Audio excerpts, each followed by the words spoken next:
God is not against with the things that makes us happy, but He is more concerned of the things that are eternal, that is beyond that what this world can give, but what He can give to all of us.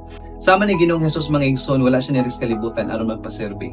But He came here sa kalibutan aron mo serbi, aron mo tudlo, aron mo ayo, aron mo pakaon sa mga kadaghanan. Because when Jesus did and dying in the cross mga igsoon and resurrected after 3 days, nakita ni Ginoong Jesus mga igsoon nga nahibalik tang tanan diya sa Amahan. And that's for eternity. Kung sama kanimo karon igsoon, ang Diyos nagahagit kanimo.